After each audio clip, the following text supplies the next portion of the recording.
My name's Marissa, I'm a graphic designer, and today we're going to redesign some book covers. Welcome to my channel if you're new here. Yes, I am a graphic designer.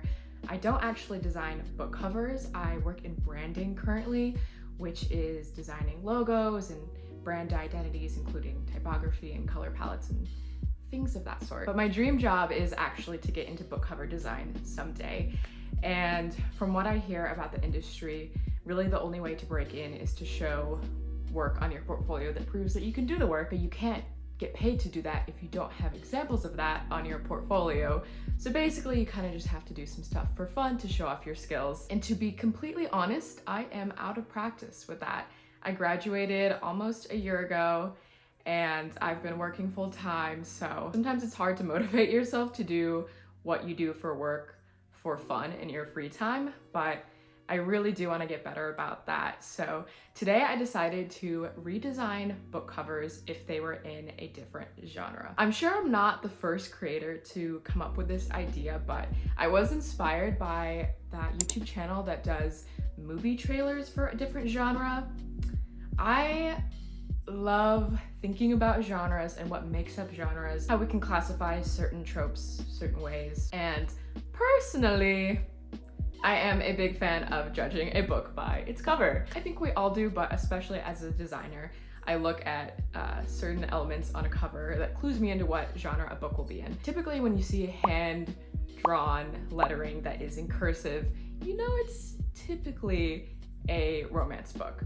Or when the colors are really dark and moody, it's maybe a horror or a thriller, right? So I picked 3 different books in 3 different genres and twisted what genre they might be in. And the first one I decided to do was The Shining. The Shining is a very famous horror novel by Stephen King, the master of horror, you could say. So I thought it would be a really fun one to think about in a different genre. And actually this was the inspo for the video because I just randomly had the thought, I wonder what The Shining would look like as a romance novel. I actually created a mood board for this one, but this one only. So this is what I came up with. I started looking up romance books specifically that were set in the winter because this is a very like icy book. It's, I believe, set in Colorado. So I was thinking about the wintry landscape. So I pulled a lot of winter romance books. Specifically, I was looking at Icebreaker a lot, which I haven't read, but I know it's a hockey book, which makes me think of ice and cold. I don't know if it's set during the winter, but that's why I was referencing that. And kind of this like cool toned but bright color palette. And then I think the thing that most obviously gives away a romance book is this type of character design we're seeing a lot right now. That's what I did in order to turn The Shining into a romance book. So I'll put that footage here. So I did the majority of this cover in Procreate, which is an app I use on my iPad to do the majority of my illustrations. And right now I'm doing a really rough sketch of what I want the layout to be, where I'm planning on having the characters land. And then you'll see at this point, I brought in the cover of A Witch's Guide to Fake Dating a Demon because I actually just read this book. And when I looked at the cover, I was like, wow, this is such a great example of how you can place characters on a cover to make it clear that it's an enemies to lovers book. You get the vibe that they're not looking at each other lovingly in the eyes, they're facing away from each other. There's kind of an antagonistic vibe. So that's why I went ahead and traced this, but I just want it to be clear that if this was a professional piece, I would never do that. This is just something I was doing to get it done quickly for the video, but I wanted to go ahead and shout out the actual artist of the cover, who is Jess Miller. They do a lot of really beautiful illustrations for covers and otherwise, so check them out. And yeah, that was not my original work, but moving on, I went ahead and started blocking in colors to the background.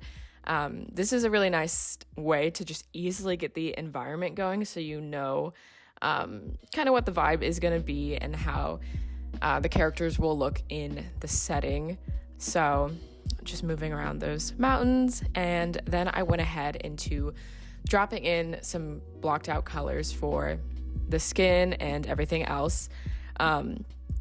This is a type of illustration that I call blob characters, which I'm usually not a fan of. I feel like we see this a lot on romance covers, and it's something that when I see this, I'm immediately like, oh, that's a romance cover.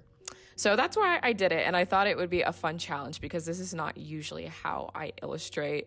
But it was a challenge, even though it's not super detailed, or maybe it doesn't look super detailed. This still took me many hours, so it's harder than it looks. So big props to the artists who do the covers like these. So yeah, I went ahead and just dropped in all those flat colors first before I started adding in shadows and details.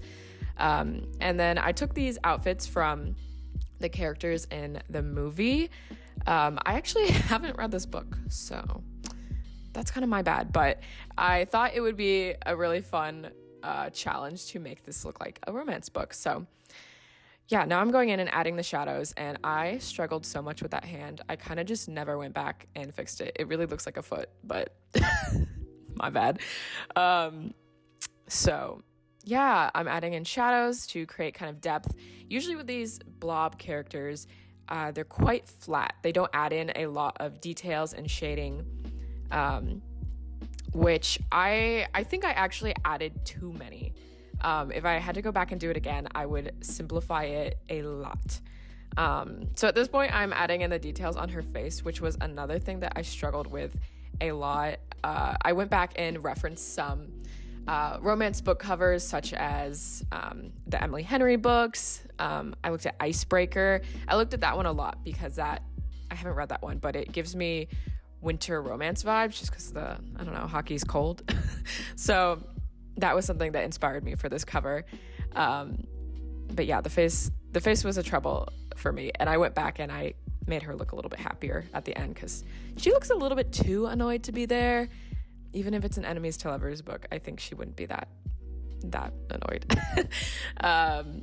So yeah, I struggled a lot with the shadows on the shirt. It's supposed to be a flannel, but I was not looking at a reference photo, which I would not normally do, but I was just like, to be honest, lazy and trying to do it quickly, and you can tell. It's not looking quite right, and I think too many shadows. So moving on to Jack, I'm drawing in his face, kind of the same style as hers. And what I wanted to note with him is that I did go in and add some wrinkles on him because I wanted it to be clear that he's an older character, because I feel like in romance they're usually like in their 20s or 30s, but that's not the case here. So at this point, I brought in the hotel from the movie, and you may be wondering why I'm bothering to trace it if I'm just gonna like essentially trace the photo. But I did that trace layer to simplify the drawing for when I do add in those colors, because I was not about to sit there and add all those details in, because one, that would take way too long, and two, I don't think that would fit the style. So yeah, I'm just blocking in those colors of the basic shapes of the building, and then going back to add shadows so that you can see the necessary depth. And I went back and added the photo in so that I could reference the colors, which I actually regret doing this. I think that was something that I really missed on this cover. I think the colors are not giving romance. It's a little bit too dull. I feel like you can still kind of tell it's not your like happy, funny rom-com. I don't know, maybe I'm just like thinking too much about the vibe of the movie and the color grading that it has, and I think it's a little bit too spot on so that it's not giving romance. If I had to do it again, I would make the colors a lot brighter, especially the blues in the background. I think that would have helped make it seem a little bit more romance. But at this point, I'm just adding in those simple details of the building, and I'm kind of wondering, like, if this really was a romance, what do we think the plot would be? I think it's like they're trying to save their failing marriage and they're having some complications, but now that they're working in this hotel together, or at least Jack is, some wacky hijinks are going on. They're running into some silly people, maybe or maybe not ghosts, and they're falling in love again. Yeah. So then I added in the hand lettering title there, which I see on a lot of romance books. At this point, I brought it into Photoshop to add that type for the author, and I went and added in a kind of praise quote so that it seemed a little bit more like a real book cover. I stole one from an actual Shining quote. And I used Futura because that's a font I see on a lot of romance books in general, but also just kind of a lot of book covers today. And with that, here is the final cover that I came up with for The Shining as a romance novel. I had a lot of fun with this one. I didn't think I would because truthfully, I am not a fan of covers like this. When I see that, I am turned off, but that's what's in right now, and I guess it's better than those like shirtless men Fabio on the cover romance books, right? I don't think I nailed the color palette. I think I mentioned that in the voiceover. It's just a little bit too dull. I didn't quite capture the brightness, so if I ever go back and work on it, I would probably adjust that. I can imagine seeing this in a bookstore. And then I also mocked it up like what it would look like on a hardback book, which I really can't imagine this on a hardback.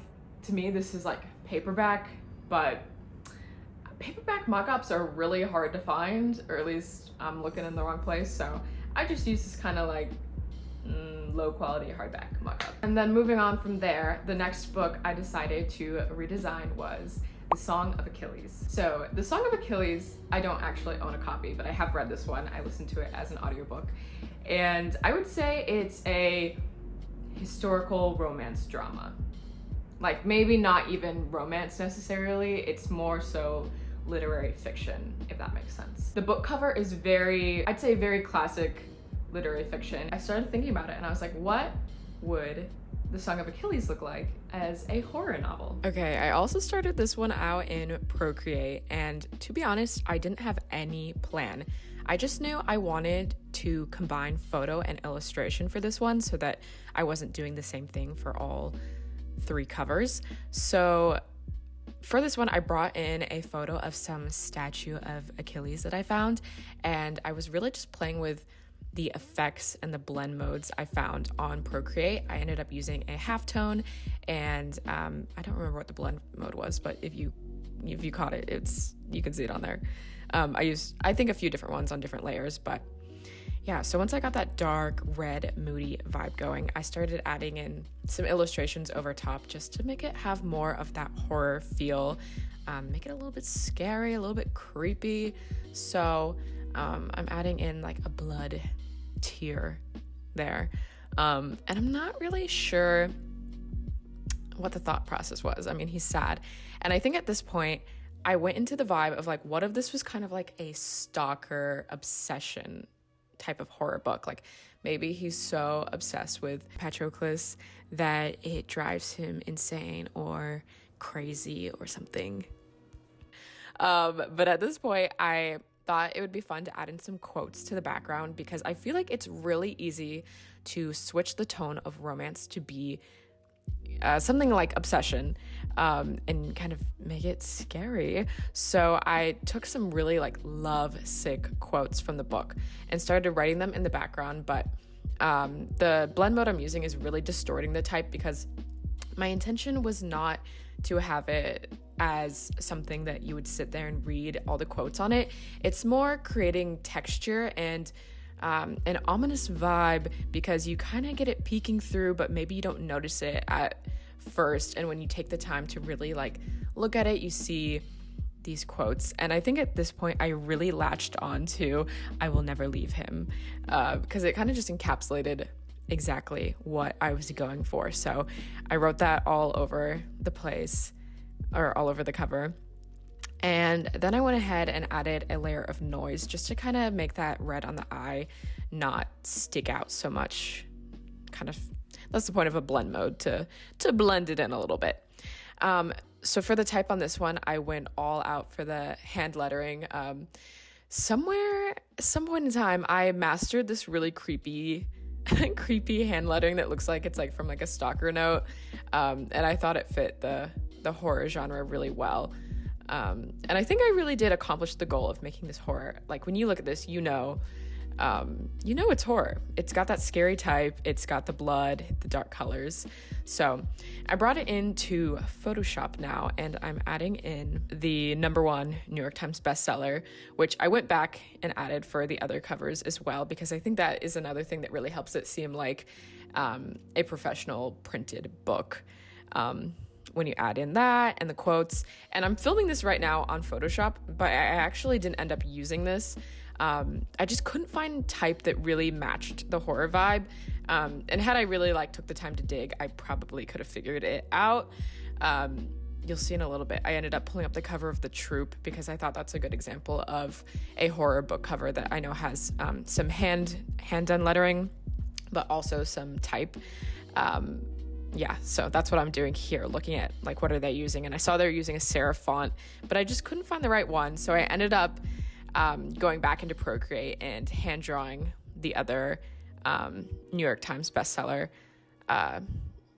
line that I wanted to include, but I didn't get footage of that. So you'll see. I didn't end up using this quote either because I couldn't make it look right in the layout, which is the nice thing about doing design for fun, is that if you don't like something, you can just cut it out. You could just take it out. But if I was doing this professionally and they said this quote has to be on the cover, I would have to make it work, So that is kind of one of the downsides of it. It's fun practice, but it's maybe not realistic. And here is the final Song of Achilles as a horror book. I surprisingly had so much fun with this one. I went into it completely blind. I was just grabbing at vibes. And I did this one in about 30 minutes, which compared to The Shining, that one took me about probably more than 5 hours. So to be able to get this out in 30 minutes, I thought was pretty cool. I think it immediately reads as horror with that typography and the color scheme. It's just creepy. So this is what the Song of Achilles would look like in the horror genre, and this is what it looks like mocked up as a hardback book. And the last book I will be redesigning today is Dune by Frank Herbert. Dune is a really fantastical sci-fi novel. I feel like you could classify it as an epic. And this redesign of the book cover is one of my favorite book covers. I think this is just such a stunning illustration. Immediately this type gives you sci-fi. I think this design is just so clean. You can see how this shape in the E was directly pulled from the shape in the D. They just flipped it. There's just so much nice texture and a very simplistic but compelling illustration. So this one was gonna be hard because I knew whatever I was gonna design, it would not look as good as this. It's gonna be uglier, period. But I was trying to think of a different genre I could pull. So I decided to look at Dune as if it were a memoir. And I think that was particularly challenging because I don't know that there's one set design that immediately reads as memoir, other than seeing a portrait of someone with just text over them.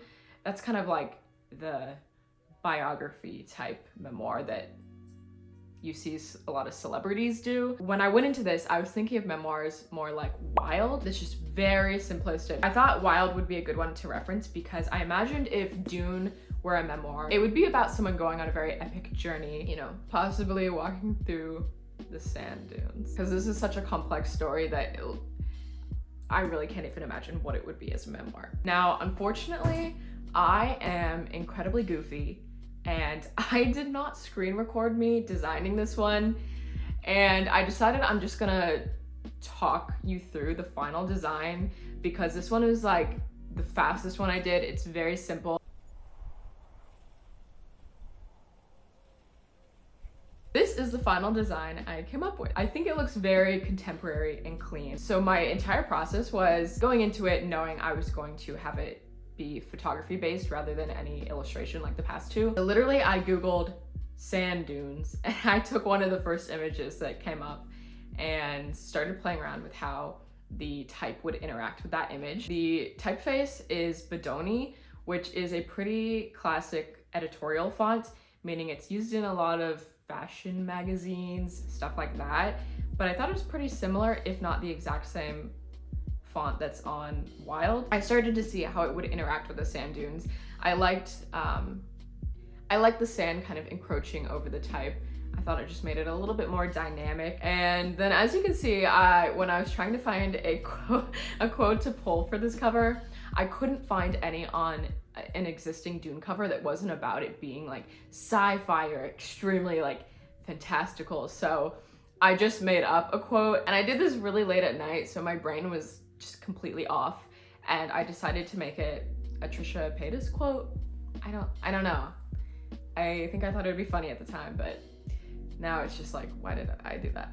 And then the last detail I'll talk about here is that orange sliver on the side is supposed to be referencing something like this flap on normal people. You can see how the cover is a little bit shorter, so this end page peeks through. My intention was just to like have a little bit of the orange peeking through from that end paper to give it a little fun, a little pop of color, just so it wasn't so boring photo with type. And then here it is mocked up on a hardcover, which doesn't really make sense because, like I said, the design really only works on a paperback, but couldn't find a paperback mock-up that I liked. And those are my 3 redesigned book covers. This was a lot of fun to do for me and a really nice experiment to kind of push myself and my creativity. It can be really daunting to show work that you did quickly as a practice. If you want to see more of my work, you can walk on over to Instagram, and I post my design stuff on my Instagram at @tomandesign. If you want to see more from me, follow me there. Thank you so much for watching. This is the first video on my channel where I've combined my love of books and design. So I'm hoping to do more of that in the future on my channel, and I would love to hear what you all want to see. Would you like to see more books in different genres, or just redesigns of ugly book covers, or just talking about design in general? I'm planning on doing all of it, but it would help me to know what you all are interested in. So if you want to see more of my future design related content, you should probably go ahead and subscribe so you don't miss it. And I hope you're having a wonderful and beautiful and perfect day. I hope it's perfect. And if it's not, there's always tomorrow. So hopefully I'll see you then.